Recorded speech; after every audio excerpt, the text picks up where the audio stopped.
you know what you're doing and be able to set things up with the bait, which we have the luxury of doing.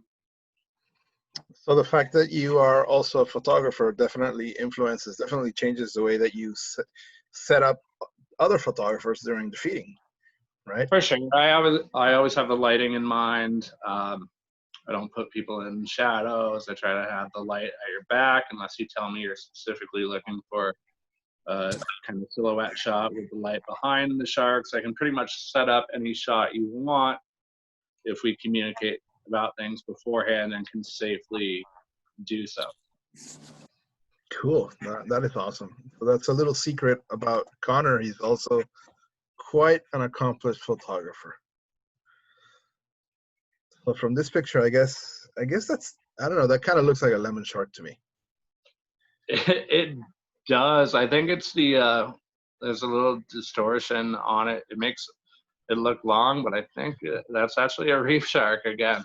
Okay. It's probably the second clip from that first one. But yeah, those are like mostly, that's a good mix of lemons and reefs.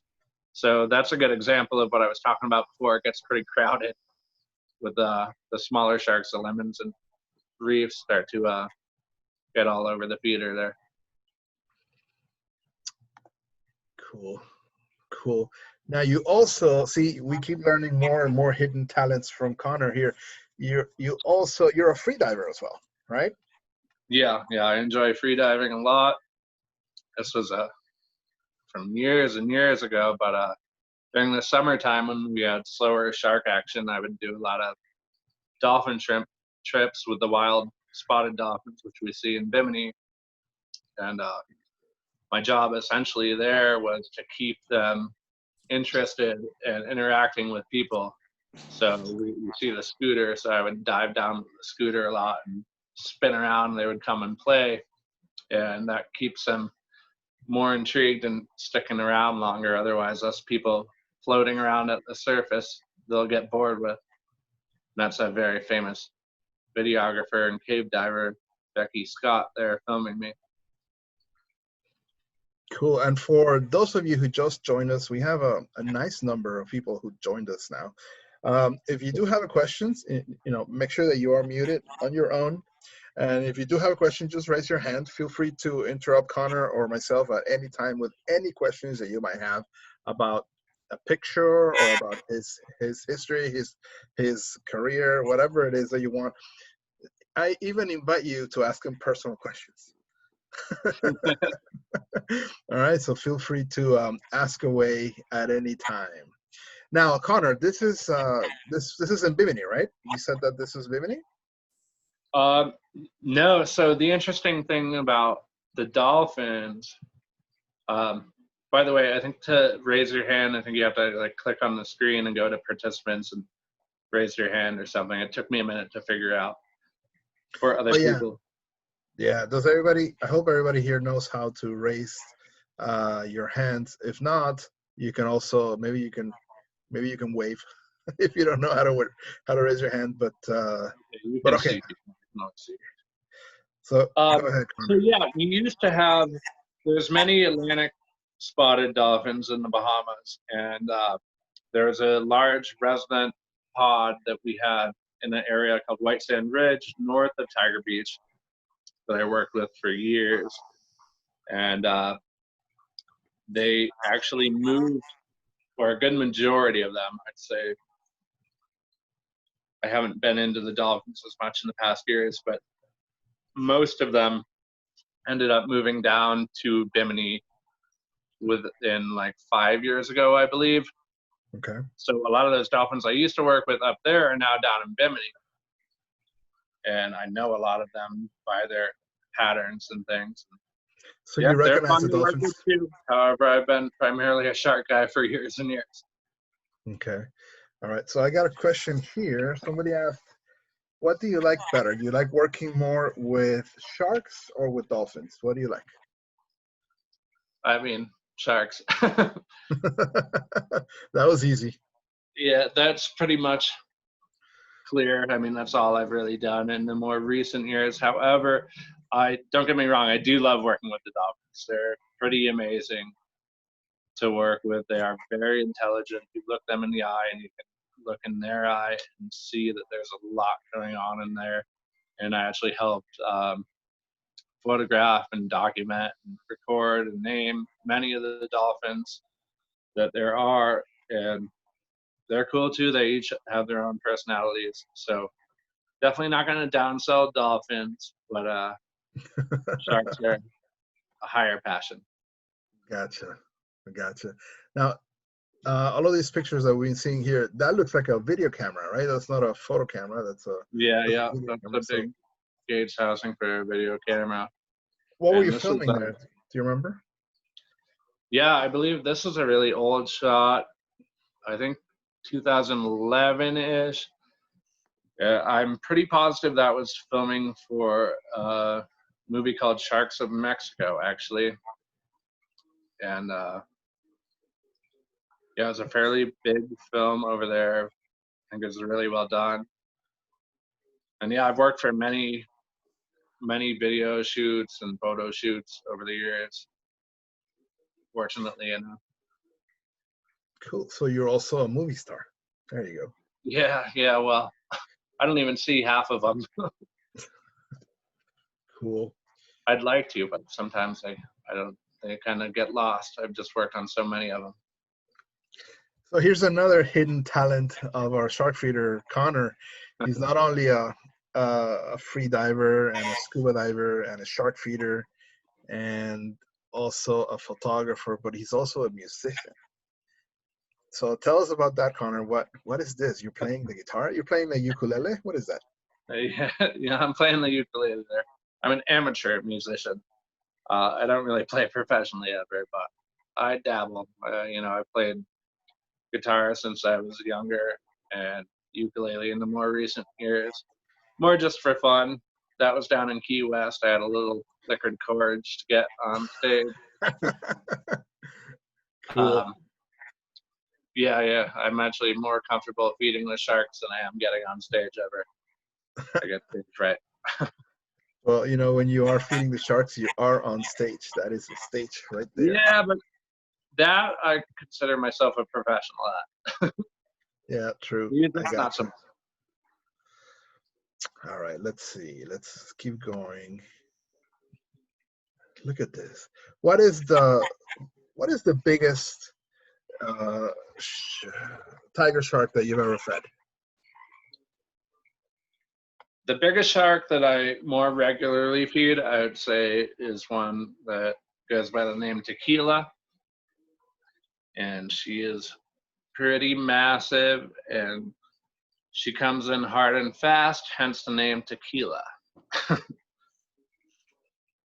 So she doesn't really slow down like a lot of the other ones will. She keeps moving like a wrecking ball. And she's a good 14. Well, when it comes to shark sizes, everybody likes to put these foot numbers out, which is really just an estimate, especially underwater where everything's magnified.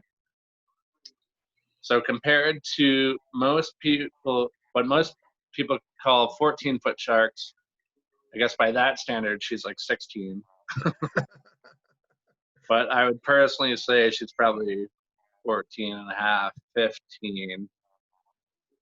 Again, That's it's really hard to measure without laser instruments, but she's very big and also very girthy, which is not the shark in this picture, just to reiterate. But that's a decent sized shark, but Tequila is much bigger than her. Were you scared of feeding Tequila? Yeah, I mean, a little bit at first. So usually when a big shark or any tiger comes in, I generally don't feed them on the first go around. I feel them out and see how they'll interact with me and redirect them. And if I'm able to redirect them and they're able to be calm, then there you go. Then I'll feed them. I try to keep everything as calm as possible, it's really something I can't explain. It's more just your body language and the way you interact with the animals. Okay. And it's years of knowing them, and also just, I think, partially some people know how to interact with animals more than others. But you have to feel out every new shark for the first time and see how it goes. What feeding them generally can calm them down. It's really hard you can't generalize anything with the sharks. Every single feed is different, and you have to have a feel for it, which is just many dives of experience. I've made mistakes a lot in my younger years. Okay, so not only every shark is different, but also every shark can act differently depending on the situation or depending on the feeding, right? For sure, yeah. Yeah, so they react to the feeders' mannerisms, and I believe they can pick up on maybe not your heartbeat, but the way that you act because of that adrenaline or nervousness. They absolutely can pick up on that. I mean, the calmer you are and the more confident you are, if you're able to look them in the eyes. And I mean, honestly, for me, I've known so many of these sharks for so many years. I hate to say they recognize me, but maybe. They probably do. They probably do. There's no proof of any of that, but maybe. Now this picture here looks like you were feeding with one hand and taking a shot with the other hand, something like that. Something like that. Yeah, I had the camera set up. Oh, this one. Yeah. Yeah, so that's I'll go back one. Yep, I'm trying I to must be lagged. go back. There you go. Yeah, so that's Emma, who's the most famous tiger of Tiger Beach and the world. So she's our second biggest regular, I would say. And she's known as 14 foot, which is bigger than what's known as 14 feet in other areas.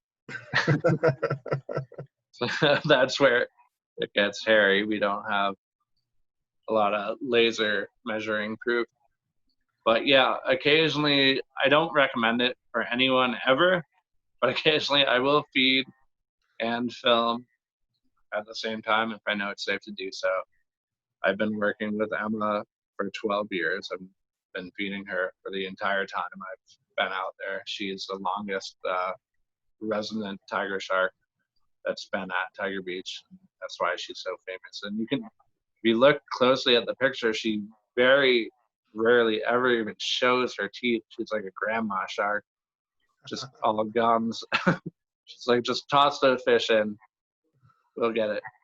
I'm Now, not gonna work with it. how big is Emma? 14. 14. Oh, okay, that's right. You said that before, right? Yep. What's up with this picture? Tell me about this. Yeah, so that's actually the tiger shark and the great hammerhead getting jealous of the tiger who's being fed. So that's a cool one because the tiger sharks rarely.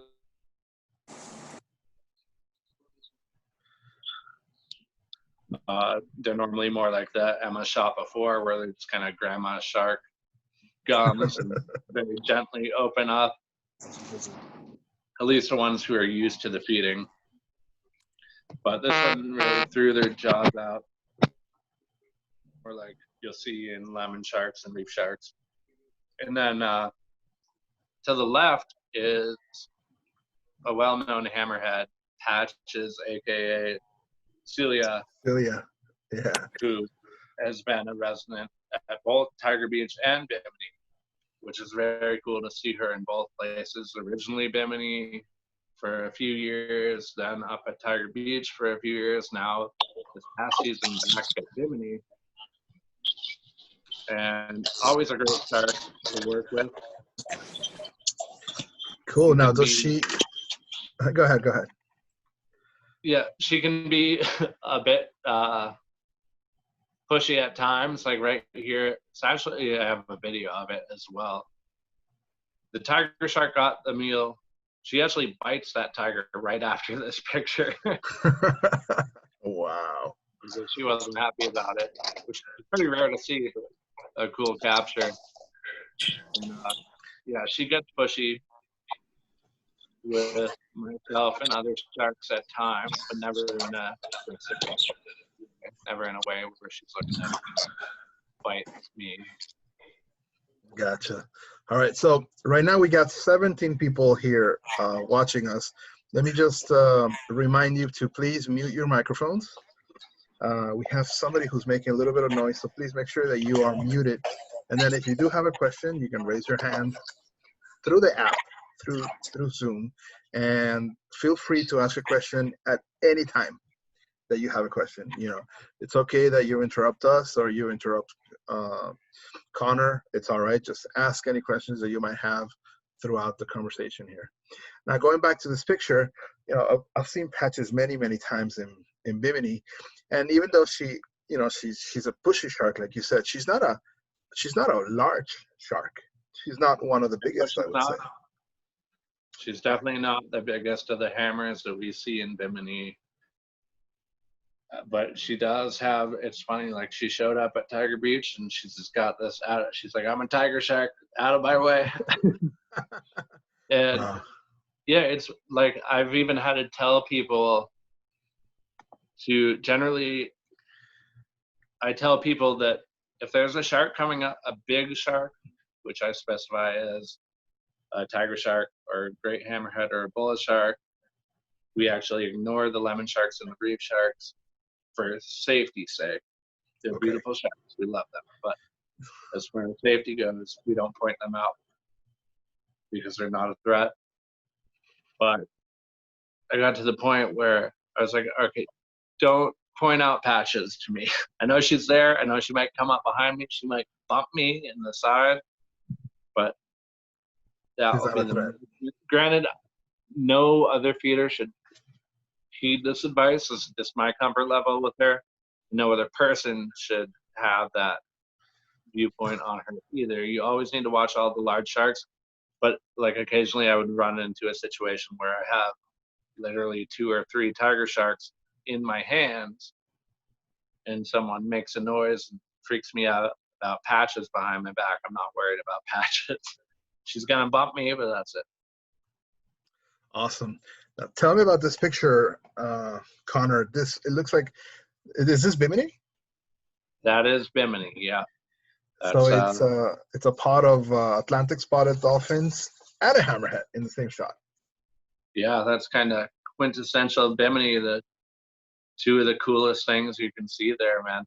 I was really fortunate enough I was actually up on the boat and I saw the dolphins heading right towards our sharks. And I'm like, give me my camera, give me my fins.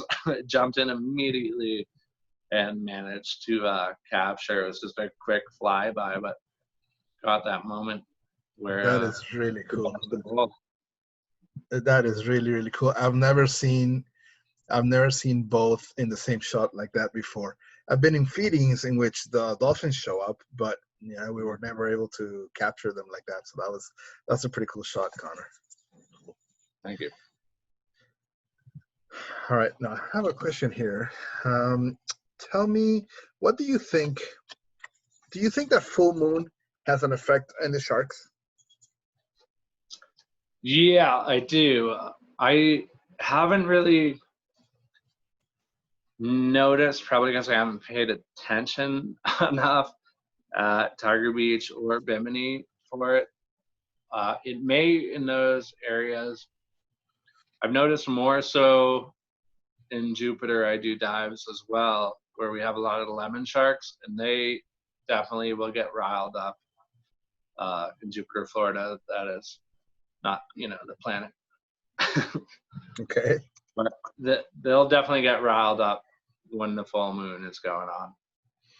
Okay. Is there ever a time in which you are afraid of feeding the sharks?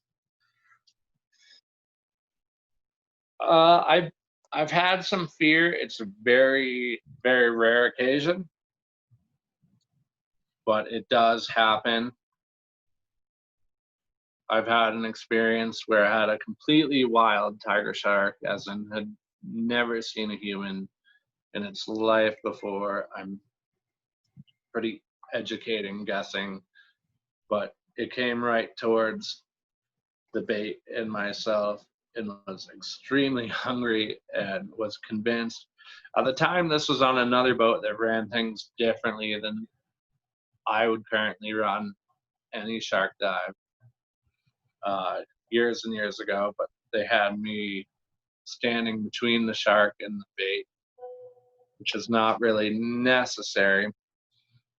Regardless, this shark, I'm standing directly down current of the bait. This shark thought that I was what was giving off that scent, thought I was the dead fish that it was smelling. So it came at me thinking that I was what was there to feed on.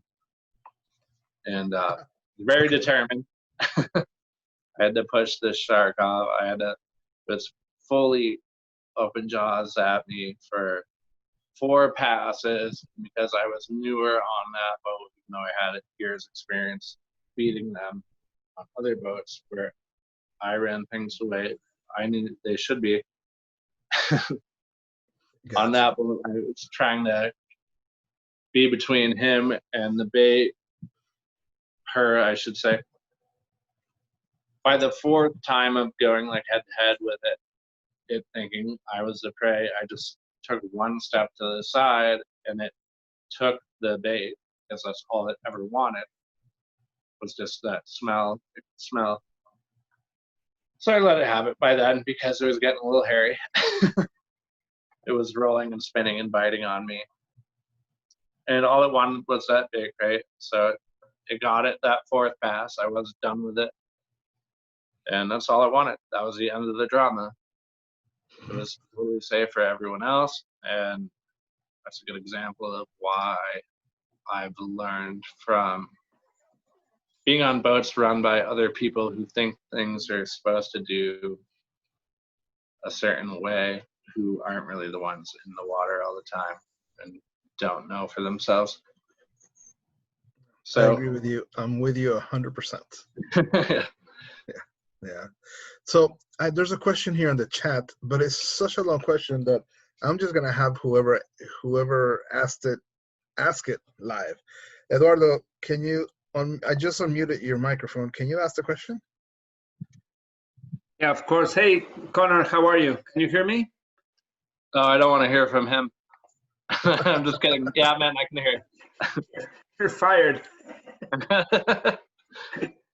Hey, hi everyone. So about the previous picture, which is a very cool picture where there is a hammerhead and then there is a few dolphins. My question is, there's some myths or some information about how sharks in general behave when they are with dolphins, or how dolphins behave when they are among sharks. In our experience, when we go to do the dolphin tours, we never see sharks there. And there is information that when we go to dolphin grounds and we happen to see a shark, dolphins are never there, especially if it's a tiger shark. But dolphins completely vanish. We don't see them. So my question is, what's your experience in this? How do they interact together? Certain species might interact different with dolphins than others, because there's these myths, you know, that dolphins can rescue a person that is being attacked by a shark and stuff like that, and that they attack sharks and they push them away, all that. What's your experience in this, Connor? And thanks for being here, by the way. Yes, thank you for the question. Of course, I was only joking. Yeah, so I think there's a lot of myths around dolphins and sharks. They coexist for the most part. I think a tiger shark, if it had the opportunity to get a hold of a sick or dying dolphin, it would take advantage of that because they are opportunistic. Pretty much any shark is. However, for the most part, dolphins are much smarter and much faster than pretty much any shark. And I don't necessarily agree with the opinion that dolphins will chase sharks away from people. It's possible, for sure. I think dolphins are not afraid to go near sharks because I have seen a very good example is I've had the smallest baby dolphin I've ever seen in the wild, a wild spotted baby dolphin they brought directly past Tiger Beach. I was down feeding tiger sharks, and literally a football-sized baby spotted dolphins with wrinkle marks on it from being curled up in the womb and just being born still. They brought it right by Tiger Beach and like just swam around the outskirts, but it was almost like they were showing it what they were. Not necessarily, they might have just been passing through there, who knows. But they don't seem to be scared of sharks. In fact, I've even seen dolphins like playfully nip at the tail of very large sharks before with young dolphins and be swimming around them, and the sharks are just kind of annoyed by it. Yeah, they can be in the same area for sure. I wouldn't say if one is one place, you can't see the other. I think that's a complete net. There's always a chance of them both being in the same area. Okay, interesting. All right, let's. There's another question here. Thank you. From your experience, Connor, are the sharks attracted to the strobes in photographers' cameras? They can be, yeah. It's they won't scare them off, but they can get their attention a little more. So like the strobes recharging, especially there's like Ike 1600s, I think. They seem to be like magnifiers for sharks. They always like to check them out. Usually the smaller lemons and reefs, but when they recharge, they actually give off like an alert. You can hear it underwater. Mm-hmm. So certain strobes with certain sharks will get a little more attention. They generally, I've never seen them like full on attack them, but I've seen them go and bump them more often than no strobes or other kinds of strobes even. Have you ever lost a camera to a shark? Yeah, I have. I primarily have my hands full with the sharks and just working with GoPros, and I will set up on like a weight on the bottom. And I have surprisingly only lost one of those GoPros of all these 12 years. I have bite marks all over the housings. All of them. They're, if cameras could talk, mine would just be screaming constantly. But And that makes some good video too. yeah, if you're able to recover it, right? Yeah, I've had like GoPros inside the mouth of 6 different species, I think. Are you headbutting a shark in this picture? Is that what's happening here? I'm not headbutting. It's more of a meeting of the minds. That's a great shot. I like that. I like that. How many feedings would you say that you have done throughout the years, Connor? It's, you know, obviously people who dive like all day, every day aren't logging their dives anymore. For the anyone I know, at least, I'd be impressed if anyone's still logging them. But I've done some math and roughly estimated about 5,000 shark dives, shark Feedings. lead dives, yeah. Oh, I think we have, that's awesome. Thank you, Connor. We have another question here. Sure. From Greg. Greg, do you wanna go ahead and ask the question? No? Did we answer it? Come on. No, I guess. Yeah, Greg. Yeah, he's shy. All right, well, let me read it. Let me see what it says.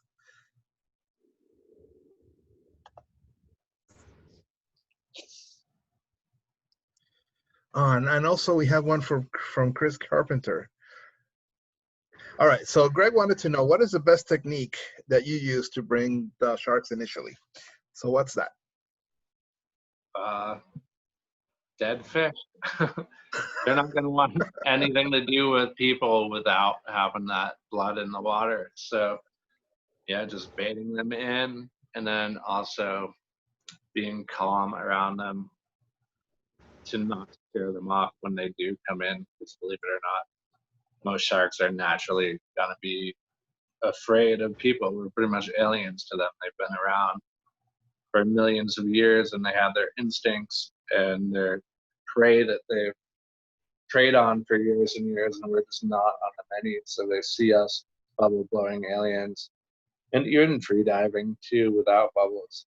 They're generally scared of us, so you need to know how to work them in. Awesome. Now, Greg actually raised his hand this time, so let's see. It looks like he wants to ask a question. Go ahead, Greg. So do you use a lot of sound at all? I mean, obviously the dead fish, but do you use bells, banging? Like, what do you find any of that where it's banging on the ground or anything like that?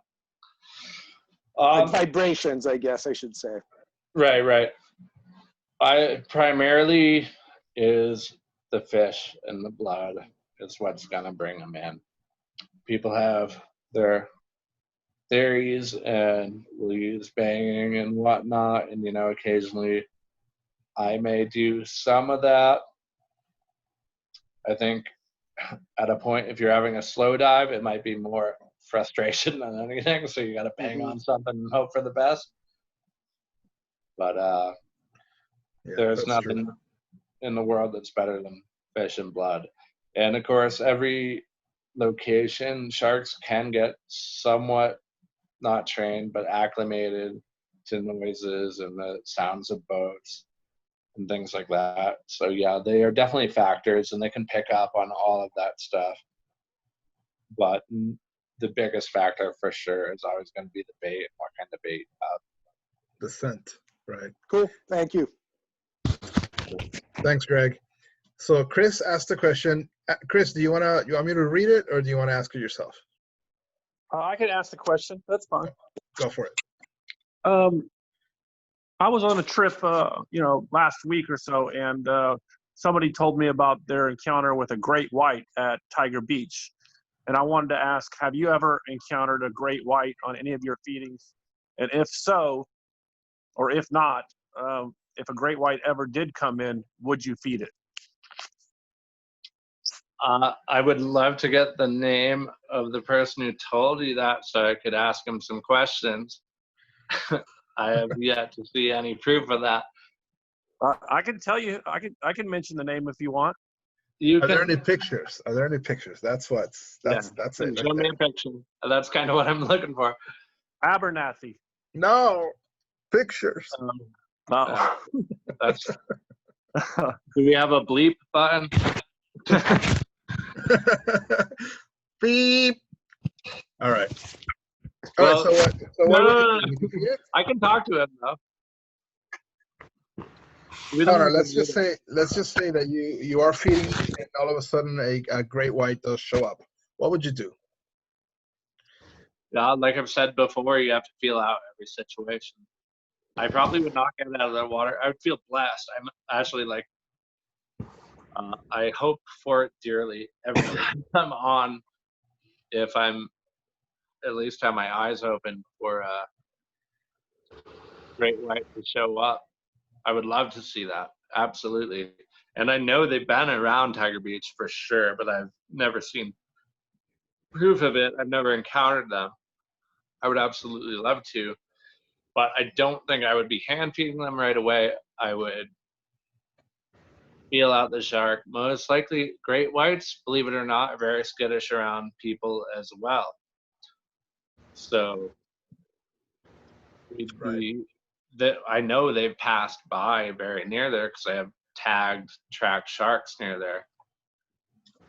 Right. But Right. By the way, I do have this app, and it tracks some of the great whites that have tags, and I think there is one in the Palm Beach area, not too far north, right now around there.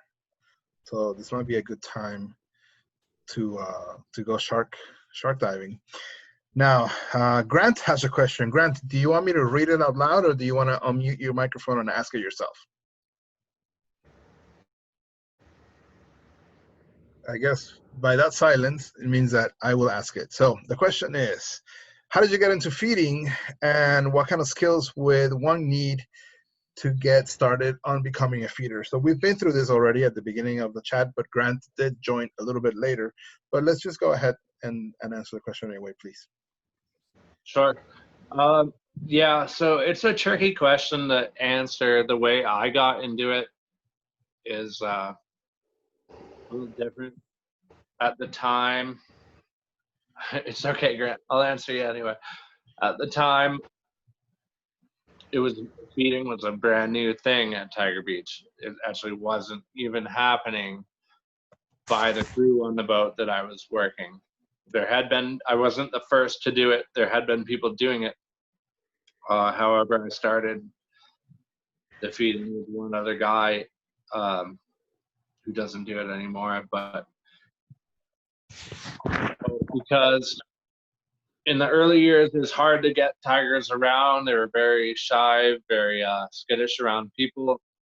And after I got more and more comfortable with them, I started feeding them to keep them around. So once you do feed them, they'll keep coming around and enabling us to get photos and videos to share that with the world and show them that they're not just minorities. All right, and just briefly, how did you get started, Connor? Yeah, so I got started. I got my dive master and dive instructor certifications when I was 19, I believe, and shortly after that, I got a gig on the shark diving live aboard boat in the Bahamas, which they didn't initially have shark feeders on board, and then that's where it goes into what I just said, that I started feeding them to bring them in and keep them around for these opportunities. Awesome. Awesome. And for anyone who just joined us or who hasn't heard this before, you can, right now, everyone is muted. Everyone's microphone is muted. You can unmute your microphone and raise your hand if you have a question, or you can ask the question in the chat, or you can kind of wave at the camera and interrupt us. Feel free to interrupt us at any time with any questions that you might have. This is getting quite interesting. Here's another question, Connor. Let me see. Would you see yourself doing anything else other than shark feeding?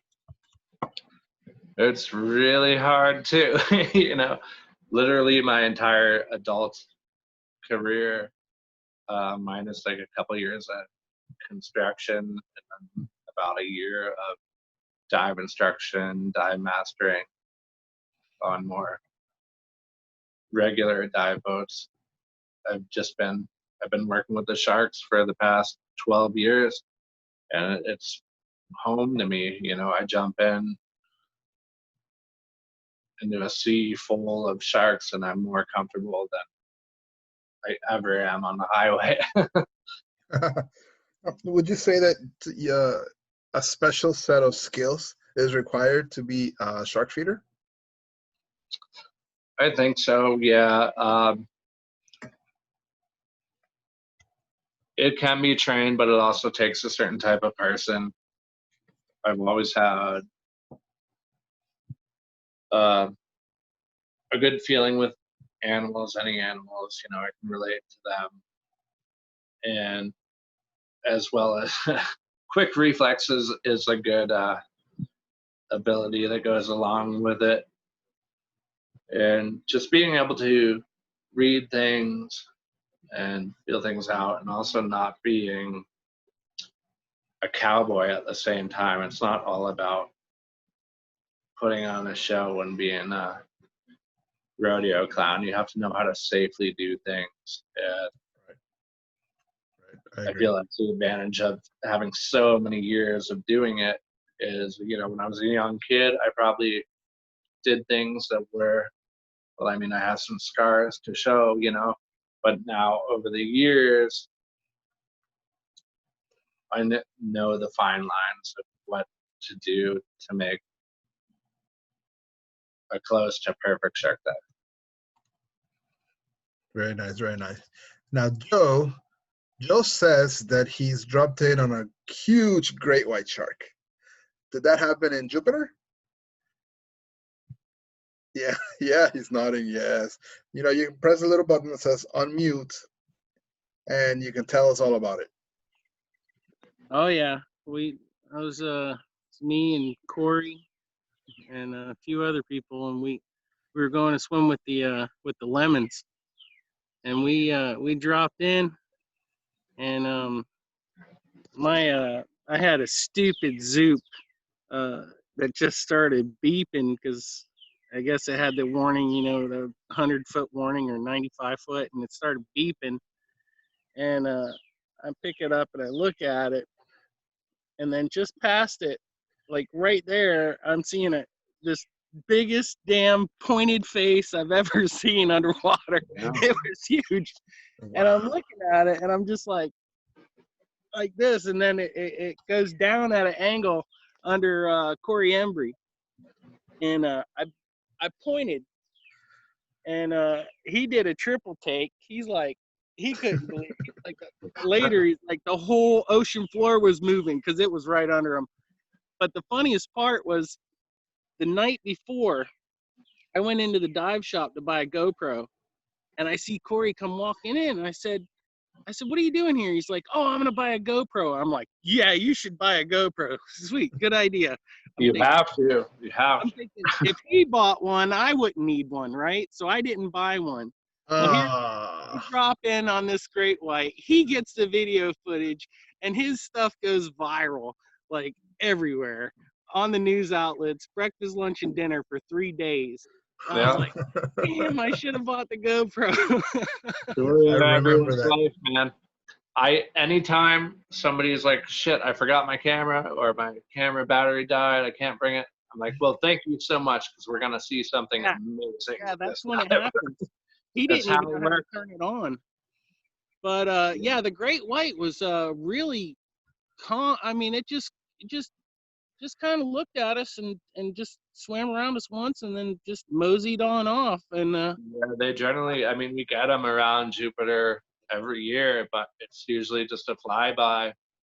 Yeah, and I didn't feel any I actually was laughing underwater because they gave us the PVC to told us, you know, poke anything away.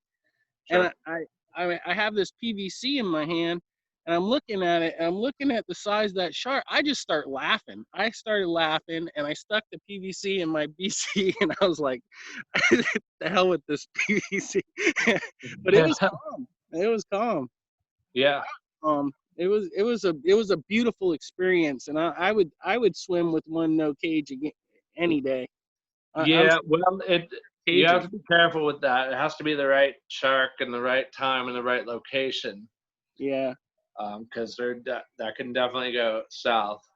Yeah, I think the around Palm Beach, Jupiter area, you're probably fine. Yeah. With them. I think in fact, you're very lucky. If there was a surprise element of deeper water where it could come from below, I think right. that's where that's where I would have more worry. But when they don't have that element of surprise, I think it kind of tones them down. Yeah, and they're also not really. I mean, we're never on the menu if they can see you clearly.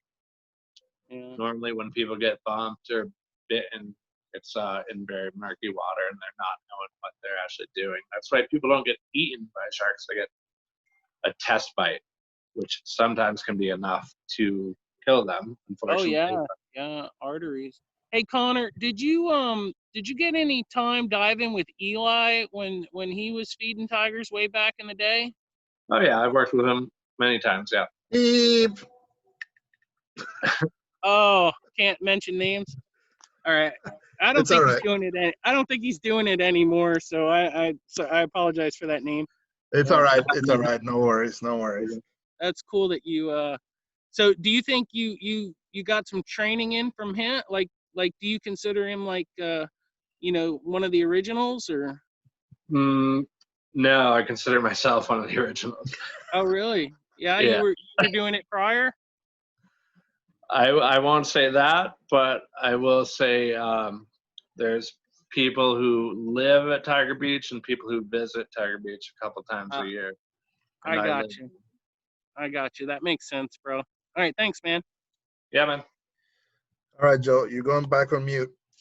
Now, Grant has another question here, and I'm going to see if he already figured out how to unmute his microphone, because I've been trying to unmute it, but it won't allow me. So I guess he has to unmute it if he wants to. Otherwise, I will ask the question. Grant, do you want to ask the question yourself, or do you want me to do it?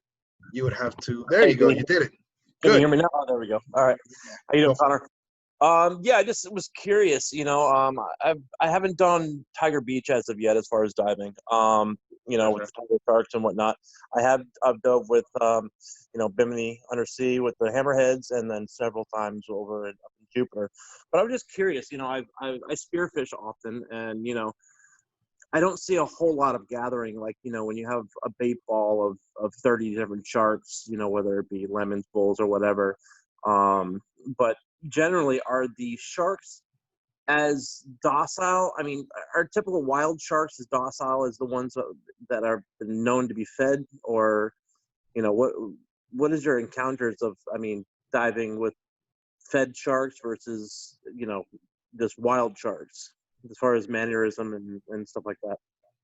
Yeah, it's a good question. I never use the word docile. Even Emma, any shark that's been around forever that I have the most trust in, I will never trust 100%.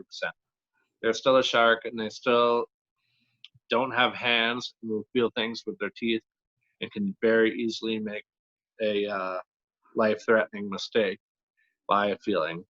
So you need to be careful around any shark, regardless of the situation.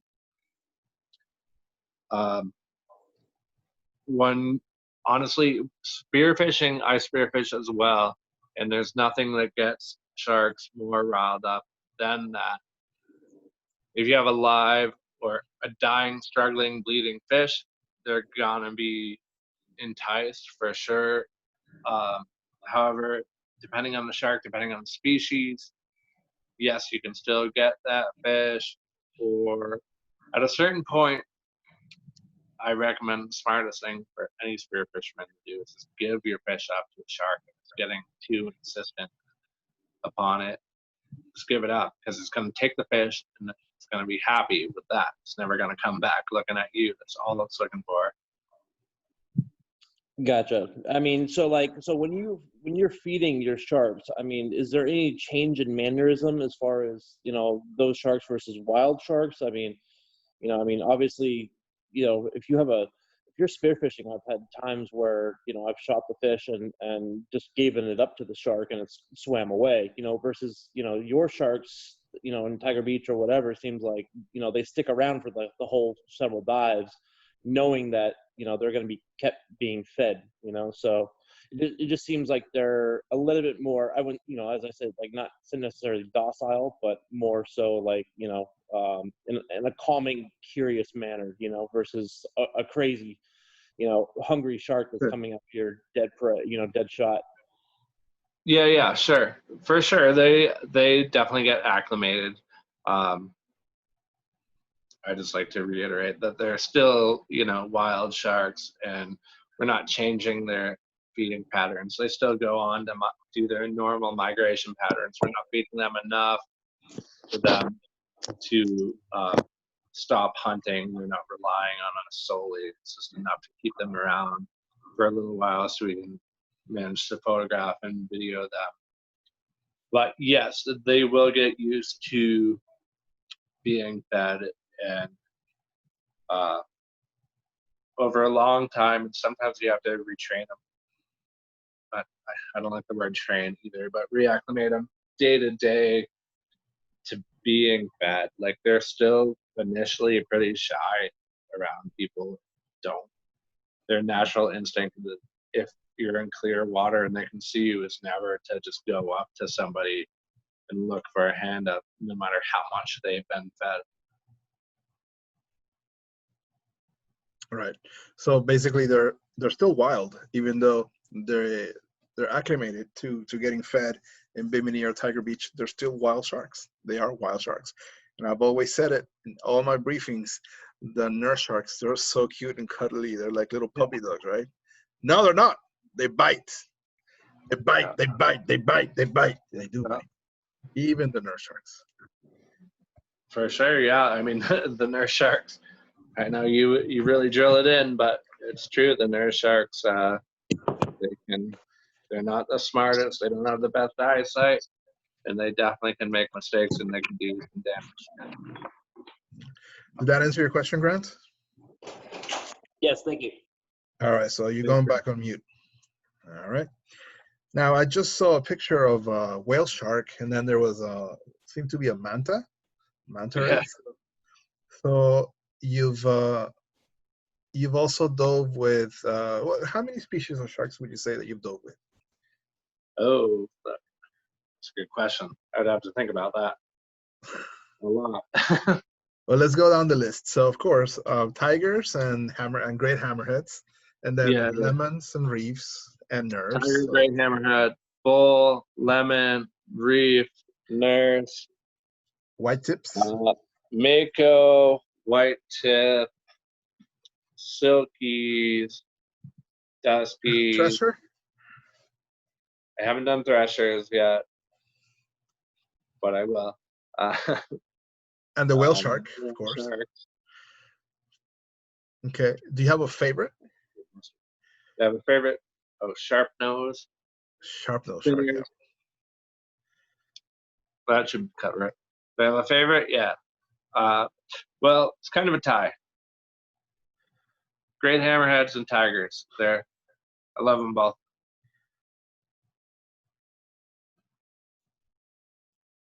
Okay. Can you hear me? I can hear you. Sorry. Yeah, you were breaking up there, but yep. Yeah, but great hammerheads and tigers are my favorites. There's your favorite. Okay, excellent. So Greg just asked a question. He says, Connor, how many times have you? I guess we're not going to use the word bitten. We're not. We're just going to say how many times have you your blood been drawn, or how many times have you bled? How about that? It does. It's happened. I won't lie. I mean, I think it's an important thing to be aware of, that damage can happen on these things. However, I've been doing it for 12 years, estimated 5,000 dives, and I still am not missing a single limb, or not even, they all still work well. Right. But I've had a couple of scratches, which were either a minor mistake on my part or a minor mistake on the shark's part. But none of them would ever happen if I wasn't handling the bait. So for an average guest on the boat who's just observing and obeying all the rules we have in place for a very good reason, it's not going to happen. You always have to be paying attention. And yes, I have had some experiences that have drawn a little blood, but nothing major at all. I'm completely intact. Yeah, it can happen. However, after 12 years and 5,000 dives, a couple scratches is a pretty good record. Yeah, I would say that's a great record. Thanks for asking, Greg, and thanks for clarifying, Connor. We got another question here. Let's see. Well, Joe, I'm just gonna unmute you and go ahead and ask. Ask away. You're still muted. There you go. Go for it. Oh, I wasn't asking a question. I was just making a statement about. Oh, I said on there. I'm not going to give the details of it, but I have seen a hammerhead's mouth open over a feeder's head, and was very close to closing its mouth, and just at the last second, I don't know what caused it not to do it, but at the last second opened its mouth and then swam off. And there was a lot of issues with nurse sharks, and they were causing some when a situation got out of control. Sure.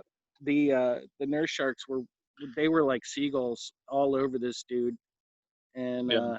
it was, I was worried for the guy for a little while, but yeah. So I've seen where a feeder has let a situation get out of control, and it was scary for him, not for me watching, but Yeah. I felt like the dive should have been called as soon as the shark took the bait bucket that was usually used, and then as a resort, the guy got a crate off the side, and when he brought that crate down, the nurse sharks went insane, and Sure. and that's when that whole situation just went to shit. So that's about all I'll share about that. But I have seen a feeder get, he got a workout. I'll say that. You know, Yeah. I was worried the whole time because I was thinking that maybe that had been with us, but that would have never happened with Bimini Undersea. So that's a good thing, and that was not something that you experienced with us. And I guess that all comes with experience from the feeder. You know, the feeder should be able to read the sharks. Yeah. Yeah. I mean, there are definitely times when you have to. I won't comment directly on any dive I wasn't on. I will never do that because I disagree with a lot of people like to talk about things that they didn't directly witness. But I will say experience is definitely key to these things, and it's something to keep in mind on these dives. And also, there's a lot of people, especially shark feeders.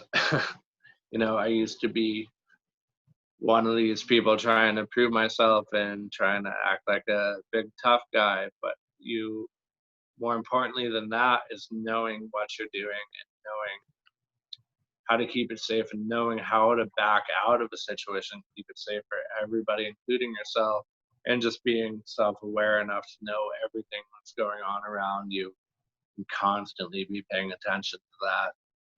I mean, so many factors that lead into being a good, safe feeder. True. Connor, what kind of advice would you give someone who's young in the industry and wants to get into feeding sharks? What would you say to him or her? Go to college. Don't do it. No, I mean, yeah, there's no real straight path to it. I fell into it. I kind of started doing it on my own. There was no course, no class or anything. There are some, bigger operations that have shark feeding that you can do internships and training through that you could look into. But there's no direct course. And it's not going to be, I don't know, it's not for everyone. You have to be a certain kind of person. Poison. Go ahead, Chris. Hey, that was a mistake. Sorry. Go, Chris. That's me. All right. I thought for a second that you're about to drop everything and become a shark feeder. No. All right. Joe Shuttle, Joe has a question. Go ahead, Joe. Go for it. All right. So with my busy work schedule and everything, I want to be a celebrity feeder, and I just want to show up and feed the sharks. I don't want to cut bait. I don't want to wash the boat. I don't want to do any of that crap. I just want to go down and feed it to sharks. Okay. Where can I do that, Connor? You can, yeah, no, you can definitely do that. I'll feed you to the sharks. That was a good answer. That was a good answer. Yeah. And by the way, we do get asked, I would say probably twice a month by our own customers if they could feed. You know, they just want a picture of them feeding the shark. And always the answer is no. You know, we care too much about our customers, about our guests to allow something to happen to them. So the answer will always be no. But I'll come clean, Pablo. I'll come clean. When you're not looking, and that bait drifts down out of the crate and I grab a piece, you better keep your eyes on me, buddy. Oh, I'll send you up. And you know, and all jokes aside, you have no idea how dangerous that is. I understand. I know. You know. I know. All right. So you know, we've been talking for 1 hour and 10 minutes, and it seems like time just flies. Maybe because this is my favorite topic in the world. But I want to thank everyone here. We got up to 19 people signed up here on this chat. So this is your last chance to ask Connor a question before we start to wrap this up. So ask away. I'll start with the question. When is Go the ahead. first class on shark feeding, and how much is it to attend? I don't really take cash. I take yachts. Except one yacht. Only one. No. That's a good one. That's a good one. And we got a question here in written form from Mike Alusa. Mike, I'm just gonna unmute you, and you say whatever you want to say. Where are you? I can't find you. Pablo? Hey, Mike. There you go. How are you? Hey. Good to see you all here, and hope to see you all underwater in Bimini soon. And I mean it, soon. Yeah. We miss you, Mike. We really miss you. You know, we went from seeing you 3 times a month to 0 times a month. So I miss you. We have to fix that. Let's do some diving. Even before the hammerheads come back from vacation, let's jump in the water in Bimini and do some diving with dolphins and stingrays and coral reef and sapona. Let's rock and roll. See you all underwater soon. And I mean it. For sure. Thank you, Mike. Thank you very much. And I will take this opportunity to tell everyone about the status of Bimini right before I let you go. So, you know, Bimini just went through a mandatory 24-hour lockdown for 2 weeks, 2 whole weeks. There have been 13 cases in the island, and it's such a small island, you know, a population of 1,400 people, and there's 13 cases. It was quite severe. So I think it was a good thing that they did a mandatory lockdown. It is now over, and they actually lifted the travel restrictions among the other islands. So now there is inter-island traveling since yesterday, since June 2nd, they started doing that. And now we're just waiting for the Prime Minister to also lift the ban on international travel. So we are looking at a month or less than a month. Within a month, we should be able to have international travel between the U.S. and the Bahamas again. And of course, a couple things have to be in place before we actually start taking customers. Not only the travel ban has to be lifted, but also the resort has to reopen. So that's going to take a few days. All the employees that work at the resort, they are home either in Nassau or Freeport. So they have to come back to the resort. They have to reopen the resort.